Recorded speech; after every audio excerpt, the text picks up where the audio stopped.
Welcome to another episode of Entrepreneurial Athlete, you all. I have a special guest today. I have Ice with us. Well, that's not its real name. Sorry, I know that's the nickname, and we'll get into how you kind of got that nickname. But Kyrin, welcome to the show. I'll call you Ice today. But you're a personal trainer from Louisiana, and you're really doing your thing down south. And I say down there because I'm up north. And so, welcome to the show. I'm excited to have you. I'm excited for you to share your story and share more about how you became a business owner. Yes, I'm excited too to be able to tell my story to an audience. Yeah. So, how are you feeling? Are you feeling good today? Yeah, I'm feeling good. Good. Okay. Today is a bit rainy today, so it was a bit like gloomy, and rainy days it just gets me all tired. But it's a good Oh, day. it's real sunny over here. Oh goodness. Up north, it has been like the weather in Maryland. We finally started to get some good weather. Like this past couple of days, it was like 70, so it was great. And it wasn't great like prior to those 2 days. It was like in the 40s. It was like it was terrible. And then now all of a sudden we're getting like bad weather again. And I just like the north and this weather, I can't take it. But anyways, but I like to start all of my episodes with the same question and kick it off there. So let me ask you, okay, when you think back to your time as an athlete, right? What's like one lesson or just mindset shift from the sport that you play, which is baseball, that you still apply to business today? Yeah, that's a great question. Biggest thing I would say is you never know who's watching you. That's a mindset that something that I always think about that I took from baseball and just being an athlete because whether it's you're playing a sport and you might have a scout in the stands, you never know. You got to play your best for, or someone that from the opposite team that might be a head coach of an all-star team, and they could possibly recruit you. That you got to be able to play your hardest for the opposite team. So having that mindset in sports and then kind of taking that on to having business, it's like you could be training somebody, and someone else from across the room might be watching you, potentially want to work with you. So it's like you got to always be at your best. You got to always give it your all, because you never know when that next person could be watching to learn from you, be inspired or potentially want to work with you. So I think that mindset really has really carried on and made a big impact in my business for sure. Yeah. And I totally agree with you. And I want to take us back because when you were a young athlete and younger athlete, because you're so young, a younger athlete, and when you started playing baseball, did you always know that was your sport? Were you like you just picked up a baseball and you were like, yeah, this is my thing? Not at all. um, I always wanted to be, well, I had two different things. I grew up I want to say from like the age of 5 to probably like 10. I actually wanted to be a NASCAR driver, funny enough. I always liked speed. Speed was my thing. Whether it was cars, riding, whatever it was, I always wanted to be fast. And then from like 9 or so, I think I started playing basketball at 8 or 9. And after about a year, then my dream was to be in the NBA. I wanted to be a basketball player. Obviously, for me, being a short guy, not really having that much talent, everyone around me, my parents was like, maybe not basketball. Like, I was good, but not NBA good. So it's just like, let's kind of, look towards something else just in case, it doesn't happen. So I played until I was like 14, 15, right to like the freshman, sophomore year of high school. And I had like I guess, a season was like I realized I wasn't that good compared to the competition. Um, and I was basically playing baseball from the get go, but it was more of just a secondary sport that I just played because I was talented in it. Like my dad always kind of wanted us to play sports just to be able to have that ability. So I think after I realized basketball wasn't it, I was like, I'm still good at baseball, so maybe let's kind of see where this goes. And then after sophomore year of high school, my dad was like, I want you to start playing higher up because I just played like travel leagues in baseball. I wasn't part of a school. I was homeschooled. So my dad actually reached out to people to see if I could play for a school. And he got me in at school called East St. John, Reserve, Louisiana, and basically it started from there. So it was really never the in the my mind to even take college to high school or baseball until probably like I started at 15. Oh, wow. So yeah. Wow. And so when you were playing, like, because you said you were playing basketball and baseball kind of like together, right? Side by Mhm. side. Okay. And so basketball was always your thing, right? Like you thought that was going to be it. Now, knowing that, like, you get to high school and it's like, okay, maybe this isn't right. You realize it wasn't for you. How did that make you feel? Like, did you want to like at least try and see, or you just was like, okay, I'm not even going to put that much effort into it because like I don't think it's going to be possible for me to, really make something of it.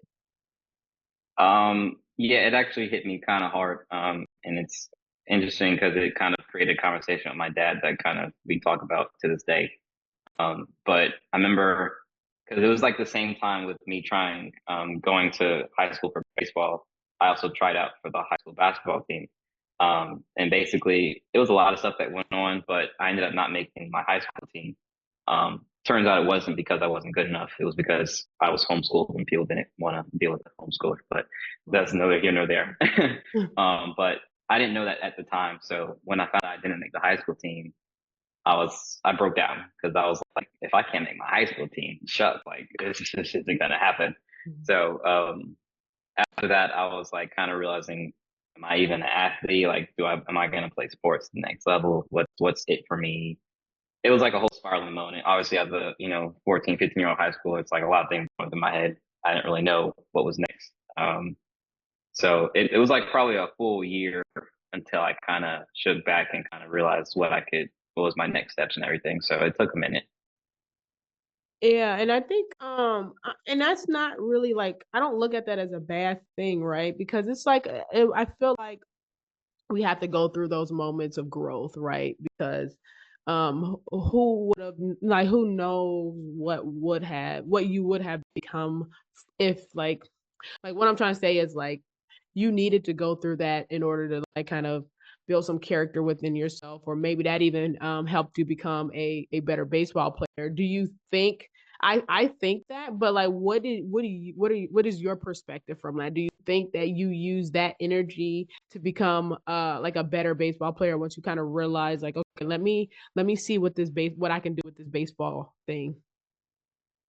Yeah, absolutely. It was honestly just kind of going through adversity and knowing like me kind of handling that, and it was like if I can mentally handle this, the next hard thing I can still handle. And if it's not meant for me, I know I can come back from it. So the baseball thing was much easier because I had the talent already. Mhm. I just realized like I just gotta kind of find that passion for it to be able to really get to that next step because I was already in a position of everyone wanted me to be at. So um, the basketball thing kind of gave me I guess a harder shell, you know. Yeah, So yeah.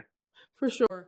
And now that you are playing baseball, how was that transition for you now going through high school as you're getting older? Um, Work ethic. I mean, baseball. I going to a high school, being the outsider of being homeschooled. I had to work so hard just to get to where I was. Like I started my first year in high school. I passed a lot of people just to make it into the depth chart or whatever.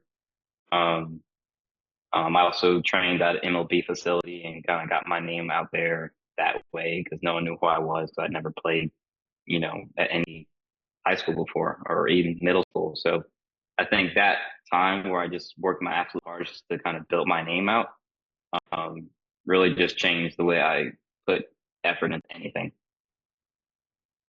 Yeah, and honestly, I love your story and hearing about your story because it shows people that like you might have one plan for your life, right? But I'm telling you that God can show you that it's possible in another plan, and His purpose is so much better than ours. And so I love to hear that. And so going through, like, did you first of all, let me ask you this: did you play college baseball at all, or did was it just high school, or what was that journey like for you? Yeah, it was just high school. I got a few offers out of high school, even just playing like a year and a half. But my senior year of high school was COVID. So it kept me from really going further. I could have potentially played, but the places I wanted to go could no longer talk to me because there's rules behind recruiting after COVID because people couldn't travel. Um, so I was kind of stuck to a few schools that I didn't want to go to based on the majors that they had for their college that I didn't want to do because I was really still thinking about academics, including with sports. So I needed to actually enjoy what I was going to major in, and they didn't have that major.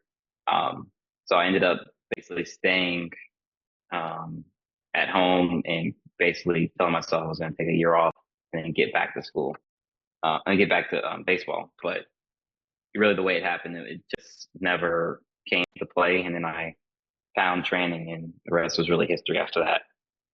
Yeah, I know and this is just such a side note because um when I was way out of college when COVID was around, but I know when I during COVID though, I always thought about like the young kids going through like going to school, right? And trying to figure out like where they're going to college. And it was so heartbreaking to hear that all the students or even the ones that are going into college had to stay home due to it and losing that um experience of college, right? I mean, we all society talks about it how college is like the best years of your life, and that's the truth for some and it's not the truth for some. But did you feel like you missed out? Because I mean, you did briefly state that you didn't even go to college, and so you stuck with training, which we'll get into that. But like, do you feel like you missed out on that experience?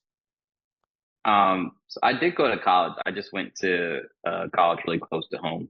Okay. Um, but it was not the college I planned to go to at all. So I would say I feel like I missed out on the experience I would hope for. I was really looking forward to kind of being a student athlete and kind of going through that journey. And kind of, I guess, moving out of my parents and kind of being out on my own and really growing in that way.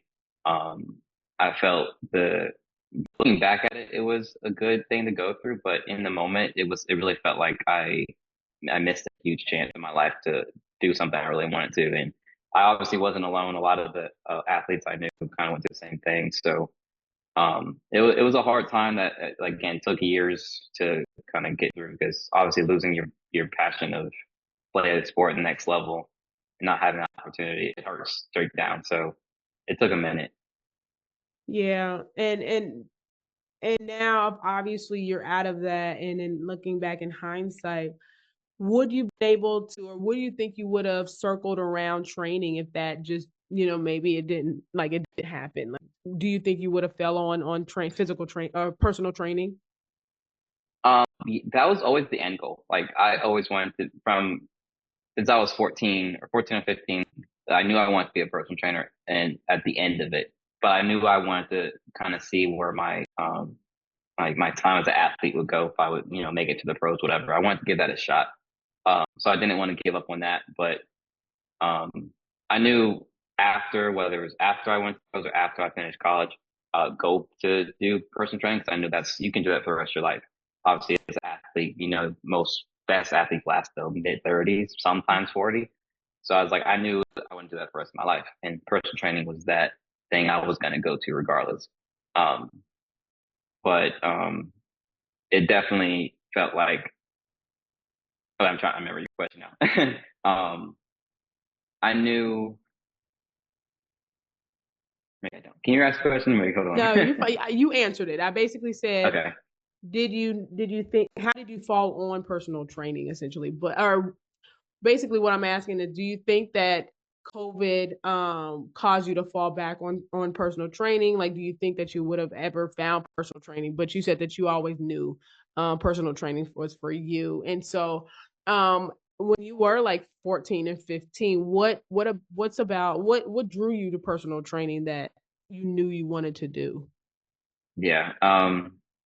I was always the small, skinny kid. I was the one that was picked on. Even within my siblings, I grew up in a big household. I was one of six. I was the second youngest.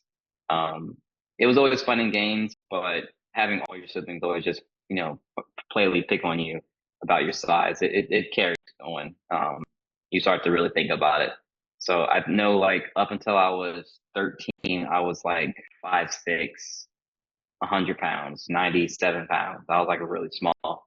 Um, so I remember I was about to go to start high school, and like I had no, like my self-esteem was so low. I was so insecure about my body, about how I looked, how I felt. Um, like I just carried myself that way. Like my parents started to worry about me. Um, and obviously, when your parents start to realize that something is wrong, so they actually ended up finding me a personal trainer. It was like this new up and coming facility that was really good for young athletes to kind of get back in and learn how to be in the gym and work out. So they signed me up for that. I was so nervous, so shy. I could barely talk. Like, I would really go out to a session. I was just like this small, shy kid. I was just like, what is he doing? Like, it's like, does he need his parents? Like, what's going on? Um, so remember from the first day, they were so welcoming and so caring. It's like, you don't have to worry about nothing, man. Like, just keep coming. Like, you're going to grow here. Just, you're going to be comfortable. Um, so I was two guys that worked with me, while I was there. I was there for like 2.5 years. But remember the first year I gained 35 pounds of muscle. So I went from 100 pounds. I started, I remember I started, it was like, I remember it was the day before my birthday. It was October 1st, 2014. And then by my next birthday, I was 135 pounds. So that entire experience changed my life. Like my two trainers that I had, I still talk to this day, always, text them, still thanking them because they gave me that passion, because I knew because of them, having a trainer pushed me to become better, and not just put on weight, but I got that confidence back of understanding that I'm strong. Like I can do this. Like I'm not the small, weak one everyone's always said I was. Like, um, as long as I, have someone to push me and, show me what I need to do and give me the blueprint, like I can go anywhere. So having that really just gave me the passion of understanding, like, if I was the trainer, I could help someone else that's like me to get there, whether it's put on weight, lose weight, get faster, get stronger. Just feel confident about themselves and in their day to day life, and not feel like they're that shy kid that can't do anything or is too weak to do stuff. So that was literally the time that I was like, that's what I want to do. The way that my trainer made me feel is like I want to be able to do that for other people. Right. So that's been my life goal ever since. And so as now you kind of briefly said it, but now that you have clients of your own, like you, is that something that's so important for you to instill into your client as well? Like making sure that they love the body that they are, blessed with, and just the self confidence and all that. Is that something that's important to you to have your client to know about themselves? Every day, 100%. I have a leaderboard of certain exercises, like it's squats, planks, pull ups, like the most that I've done. So like someone did 30, like I'll have it on leaderboard and rank. Um, so I put that there for people to kind of see where people started and where people are now. And that, and where you started at, you can always build yourself up. And under all the records and all the stuff, I have phrases that I use that I used to tell myself while I was starting. And the main one is, "You are stronger than you think." I have that in big letters. As soon as you walk into the gym, that's what you see. Um, and whenever someone starts with me, I always bring them over to the board and I said, "Read those words for me. What does that say?" They read it. I'm like, what does that mean for you? What does that mean to you? and they give explanations like, well, I tell them everything. I basically tell them my story, and I'm like, those words changed my life, like, because I didn't know how strong I was, because it was always in me. Because all a trainer does is help bring what's out of you out into the world. So I always tell them, like, when you start training with me, you're gonna end up having one of those days you want to quit. You think you're not strong enough. You can't lift this weight. You can't run this mile. You can't do that. You can't do this. And I'm like, every time it happens, I'm gonna bring you over to this board and I'm gonna tell you read it again. And I said, because you really don't know. Because I promise you, I'm gonna push you and you're gonna be able to do it. I'm gonna be like, I thought you said you couldn't do it.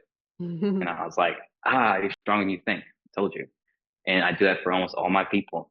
And but after I say it takes a good 4 to 5 months until it really kind of gets into them. I'm like, once I feel like they're comfortable and they're able to actually understand that they're stronger than they thought they were, I'm like, you remember when you couldn't do that exercise or you said you weren't strong enough? I'm like, where are you at now? So I'm like, everything that happened in my past and where I came from, I now use as I guess, my motto for my clients to be able to actually improve and get stronger. So yeah, totally. I love that. What came to mind as you were talking, as I've had several trainers as well throughout my career, athlete career. And it was many, many times that I just obviously didn't like my trainer just because that's your Yeah. right. Your role is to push, Yeah. your client, right? And I was wondering, like, have you ever had a moment where, like, I don't know, somebody might have like cussed you out just because they're just so frustrated or anything like that? I don't know. That just came to my mind. Have you ever Oh had some moment yeah. like that? Every day, every day. I would totally name drop some people, but I don't want to do that. I have people. I've been cussed out on a serious manner, like they were actually serious and did not like me. But the people playfully cuss me out every day of the week. It's just like, man, I do not like you. Like, what? F you, bro. Like, no, come on, man. I But love I'm it. just like, that's my job. I gotta take it. I laugh it off, and it's like, all right, let's go. I know, and then you'll be best friends. Like, give me like seven Yeah. weeks, we'll be best friends. Uh, Oh, exactly. I love that. Excuse me. Okay. And so, okay, you're a personal trainer and all the things. Do you have your own gym? No. I basically rent out a gym. There's a gym here that they literally just rent it out for independent trainers to use. So it's me, one other guy, and then a physical therapy clinic is in the back of it. But the people who own it don't use it that much. They're in it a few times a week, but it's mostly just ours. So I see it as my gym, but it's not. Mhm. Yeah, but you mostly do in-person workouts, right? Oh yeah, In, all in person right now. Yeah. okay. And so do you have any like thoughts on like online training? I mean, I can assume that it's like kind of different and a bit of an adjustment. I didn't know if you had any thoughts on just like online training because I've done it both. But I feel like online training, you definitely it's harder in a sense because you don't have the person, right? You don't have your trainer right there pushing you. And so it does take a bit of discipline on the client side because you actually have to, depending on your system, right? There's some certain systems where you can have like your coach right there online, like on a Zoom setting or something like that. But like, it's still different. What are your thoughts on that? Is that something that maybe you might want to get into one of these days, or what's your opinion there? Yeah, definitely. Before I ever started my own business, I always kind of saw online training as like questionable. I'm like, how are you supposed to train somebody when you're not with them?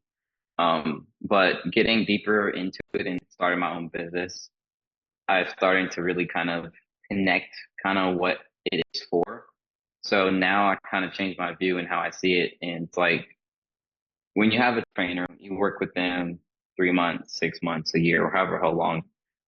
But at some point, it's like you're not training the person to train them for the rest of their life. That's never the goal. I mean, it's nice to, but like you're trying to get them to a point where you feel like they can do it on their own. Um, so I kind of see online training as kind of bridging the gap. Like you have trained, let's just say 6 months. You train with someone in person for 6 months, and you're starting to feel more confident, but you're still not quite the point where you feel like you can do it on your own.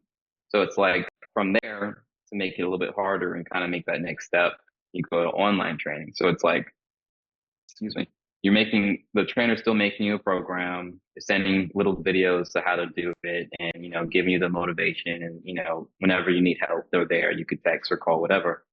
But at the end of the day, when you're working out, you're doing it on your own, and it's like you still have to have that motivation in yourself to be able to get through it, because you're not having that person next to you every day to push you. So now you got to take whatever you learned from the in-person training and now put it to the test on your own. And then when you do have questions, you reach out. So it's like almost like you're a parent or something, and you have a child, from birth to 18. It's like everything you taught them, now they gotta, if they go to college, on their own. They gotta still take that, do on their own, and then reach back out to the parents if they need help, type of thing.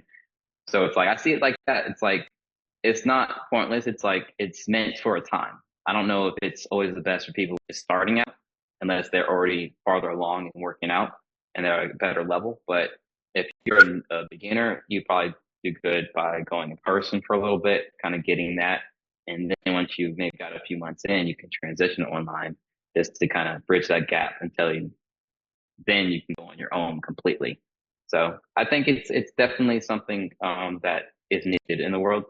And in terms of, for me, I am planning on moving from where I'm at now in New Orleans. So I don't want to have to lose some of my clients that I have now, because I've really grown close and I've been training them for a while. So exactly what I just said, I now want to do and be able to bridge the gap for them so they can start doing things on their own, but me still be there for, motivation and advice and the actual workout. So yeah. Yeah, 100%. Um, and you have worked with people that are wanting to lose weight, and then also people that want to gain muscle, right? Yes, correct. What have you found that is, and maybe easier isn't the right word, but like, is one easier than the other, like to lose weight or to gain muscle? What? I'm gonna make some people mad by this one. Yeah, I definitely would say that losing weight is easier. It just takes, I think, more discipline. But I think the as I say, the recipe is there. Like, we really know how to lose weight at this point. It's calorie deficit, burning calories, making sure you're, in a eating a nutritious meal plan. It's not a whole lot that goes into it. It's just a lot of consistency and work. And gaining weight and putting on muscle is the same thing, but um, I think it takes a little bit more. Me personally, being in that part, I'm always been on that more of the bulking weight gain time, and it's super hard no matter how much other work I put in. Like, I'll gain a few pounds here and there when I really put the work in, but it's harder to change a fast metabolism to kind of slow it down by still working out than it is for someone who's trying to lose weight. And if they work out more, their metabolism speeds up and helps them Mhm. lose more weight. So personally, the people I've worked with, um, it's for someone who's putting the work in. If I have the perfect client, like whether they're trying to gain weight or lose weight, if I just have that perfect client, I feel like I always get the person trying to lose weight quicker results. Yeah. Um, but I tend to, because that's what I resonate with, person trying to gain weight. I think I'm just better at helping someone gain weight because that's what I went through. Um, but yeah, to answer your question, I feel like overall, if we're really trying to put all the information in at once, I think losing weight is going to be a little bit easier in terms of how much work you got to do. Yep, and I agree. I've been on both ends of the spectrum. So, going into college, I'm 5'10", I say 5'10", 5'9", 3/4, but 5'10", Yeah. round up. Um, 5'10", I went to college weighing about 130 30 pounds. Like, I was very small. Yeah. And going to college, like, I was a stick, right? And so the goal all 4 years was to gain muscle. I think I probably gained about 10 pounds. All like, it was very hard for me to gain muscle. Yes, I have had a fast metabolism. I don't know, just wouldn't stick on me. And so mind you, I did all I could, like the protein shakes. I mean, my at the time my trainer was like, eat as many peanut butter and jelly sandwiches, like just eat as much as you Yeah. want, and it just wasn't, it just didn't stick. Then I had my second kid, and I got all the way up to I think 210 pounds. Yep, got all the way up to 210 pounds. And I think what was the span? I think I lost about, within the span of like 7 months, I like shaved off like 30 or 40 pounds. And so I'm not saying that was easy, but like it was just, and that was like almost a year and a half postpartum, right? So like I wasn't right after I had my baby girl. And so that was hard, but I think that period of time though was easier to lose that weight versus gaining muscle. So I definitely would have to agree with you. Um but I want to take us back to your nickname. How did you get your nickname Ice? This is the funniest thing, and I have more information to add to it now. So I'm gonna go back and say how I got the nickname, but I just obviously since I got married, um, I haven't been living with my parents, but we just took a trip. Me and my wife just took a trip with my parents, and we were having to talk about my nickname. And I was explaining how I got it, and he was like, "That's not where you got it from." And I was like, "That's not true." I'm like, "Ain't no way that this whole time I've been telling the story, and it's not even what you said it is." So I think he's just not telling the truth. But going back to where I got it from. So put all the details in one. I was homeschooled. Um, so it was me and my siblings. We used to wake up and do our school and at home with our mom. Um, but for some reason, like I always had trouble sleeping. It was never diagnosed, but I never got good sleep at the night. So when I woke up, um, I used to be, well, going back, to go to sleep, I used to be to freeze the room. I had to make the room beyond cold just to fall asleep. So when I wake up, I would be super, super cold and I didn't want to get up because I wanted to still be in the blanket. And for me to even wake up, I had to try to warm up. So that took forever. But by the time I usually did get out of bed, I used to go into a room we had that just had, it was like a sunroom, had a bunch of sun coming to the ground. So before I did any school, I'd go into that sunroom and just lay in the sun, try to like sunbathe and warm my body up just to wake up. So all my siblings and my parents would just, come through. It was like the living room. So they used to come through, see me laying on the ground in a fetal position, just to warm up. And they're like always saying weird stuff about me. But obviously halfway through me laying there, I'd be like, shoot, I'm hungry. So I'd have to find a way I would try to get up, go fixing some breakfast, eat. And my thing is we didn't really drink like juice and stuff in the house that much. So it's usually like some sort of almond milk or like water. So I usually got water. I used to do like ice water. I just get water and ice cubes and drink it with my breakfast. So every morning I finish my breakfast and take my ice water, go lay back in the sun with my ice water while I was drinking the water and chewing on the ice cubes. That was like my morning ritual for many years, probably from 7 to like 16, many, many years. So probably after about 2 years of doing it, my dad used to be like, all right, man, you do this every day. You say you're cold, you go lay in the sun, we get it, but then you bring your ice water and you chew on ice cubes where it's so loud we can hear you. But isn't the ice like making you cold again? Like, what's the point of that? And I'd be like, I don't know, it's just something I like to do, like to eat ice cubes. So then he was like, interesting. You know what? I'm gonna start calling you hot ice cube. It's like because you're trying to warm up and you're eating ice cubes. So I was like, okay, ice. I didn't take it seriously. But going fast forwarding, my dad was my sports coach on almost every sport I played in when I was young. So shortly after he was my basketball coach, we had a championship game, and the league they used to do like the whole NBA type thing where they announce your name and you run out from the tunnel with smoke and make it a whole scene. So I remember he told the guy to call, instead of calling my real name, he said, call him Hot Ice Cube when he runs out the tunnel. That he's gonna love it. I had no idea they're doing it. So I run out the tunnel and they say, "Here's hot ice cube," and I'm like still running, like what in the world? No one told them to say that.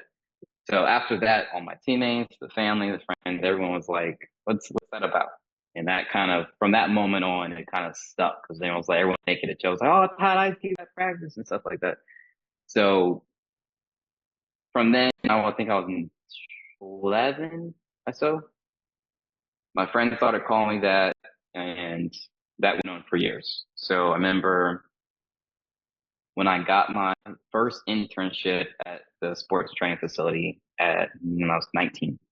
Um, Obviously, having many years of having that nickname, I told them the whole story, so like I tell everybody. They're like, "That's cool and all, but like it's too long." Like no one wants to call you, no one wants to say "hot ice cube," where you at, type of thing. Right. So they're like, "We're just gonna call you Ice." And then so the guy I trained under, his name was Albert Brock, known as AB. He's a really big sports trainer in the city. He trains a bunch of NFL players, um, um, top D1 athletes. He trains Arch Manning. He's trained a lot of guys who are getting drafted today. Um, so having all those guys come in, having very famous people in the city come in and train there, he would always introduce me as Ice. He's like, "Hey guys, this is Ice. He's my intern. He works here. Da da da da da. You know, he's gonna still be helping out. He's a trainer still." So I worked there for 2 years, having all those people know my name as Ice. Most people didn't know my real name. Um, after after we closed down, um, the plan, like I know we're gonna probably get into that, but plan was to start my business, and I was like, what's my name gonna be? Like, I don't know what to call my business name. And I Mm-hmm. was like, if I'm gonna get clients from maybe the people that used to train at that gym, I need them to know by my business name who I am. So I was like, let's just go with Ice. I'm like, people are gonna see Ice like automatically, like they don't know anyone else by the name. They're gonna know it's me. Then I was like, if you can see my shirt, I was like, I need to make it an acronym though. It's inverted, but it's inspire, change, elevate, Ice. So I was like, that would be awesome. So I went with it. My sister did my branding and Ice was created. So that's like the whole story that how it came up and how it became my business name. So yeah. So your nickname started out with a nickname, well, a long nickname, and then it turned into kind of like a brand, of course, your business, and then you even turn it into an acronym. So that's hmm wow, I like that. What made you come up with like your acronym? Like was it instantaneously like it came to you, or like how did that come about? Um, when I was, my sister is a graphic designer. She helped me create my logo and everything. And we were brainstorming stuff. She was like, think of 3 words that mean a lot to you within your training and your business and working out. So we made up words and they were like, all right, now let's find synonyms of those 3 words that spell out Ice. And I was like, inspire, change, elevate. And I was like, that's literally what I do. Like the goal is to inspire someone, help them change their lives, and then elevate them to new heights they never thought possible.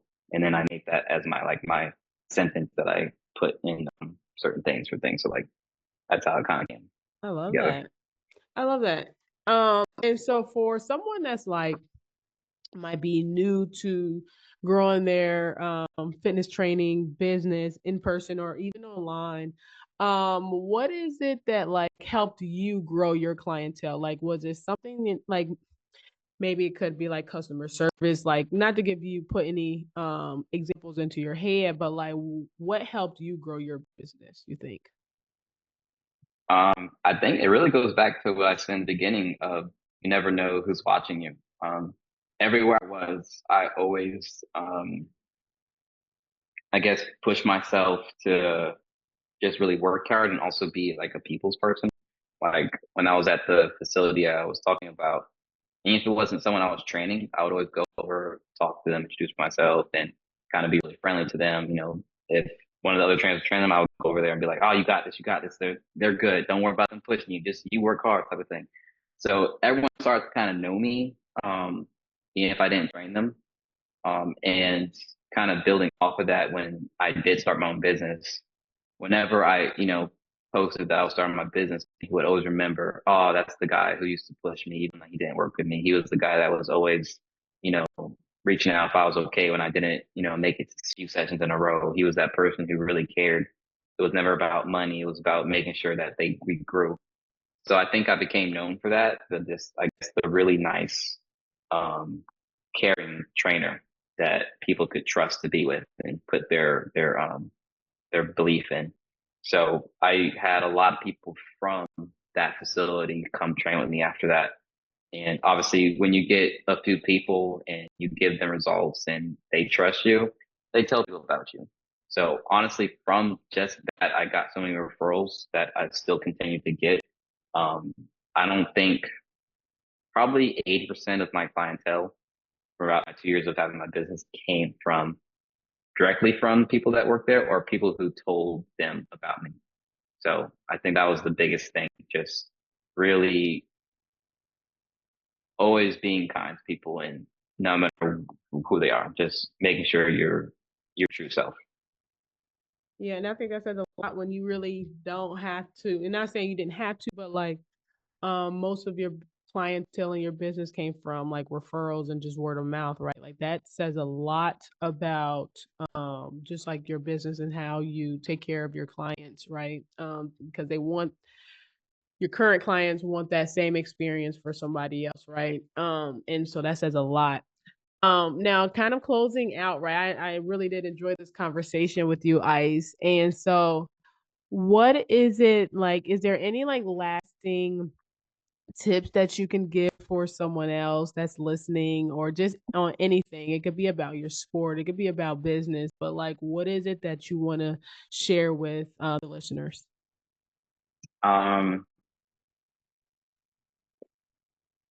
no matter how bad something or no matter how your plan doesn't come true, like you can have a plan for as long as you want. And it might happen, it might not. But if you're a believer in God, I think his plan will always be better. His plan is always what he's trying to get you to. And he just brings you through so many things that you don't know is actually building you to get you there. And obviously my thing was going through um, being insecure and being small. And obviously looking back, that was the really thing that made me who I am as a trainer and have my business. And obviously in that time, I hated it. I felt like, life was crazy. And then same thing with COVID, like having baseball ended, it made me into a trainer and be able to work harder and have the opportunity I'm in today. So I feel like no matter where you are, no matter where you feel like it's happening in your life, kind of just take those hard times and grow from them and understand like it's making you better. It's probably going to be part of your story down the road that might inspire other people. So kind of view it differently, make it change the narrative of it. It don't always have to be a negative thing. It can and be a positive thing within what it is. So I just say just use what you have going through life as a positive, no matter what it is, and see where it brings you. Absolutely. And so thank you for dropping the last minute bars and the gems to the listeners out there. And I want to say thank you. Thank you for coming on the show, sharing your story and all of the gems that you dropped. I appreciate you stopping on by and sharing your time with us today. Definitely, this was fun. Excited Good. to hear it again. Absolutely, absolutely. I would love to have you back on the show. And so especially after this new transition that you're going through, and let us know how it all is and everything like that as you are going through a new chapter. So I'd love to have you back. And so as we kind of close out, if you got just one bar from this, just one lesson from Ice and myself on this episode, please share it in the comments down below. We would love to have a conversation and talk to you about it. Also, make sure that you're subscribed to the channel, right? That helps me grow. That helps bring wonderful guests back to the show as well.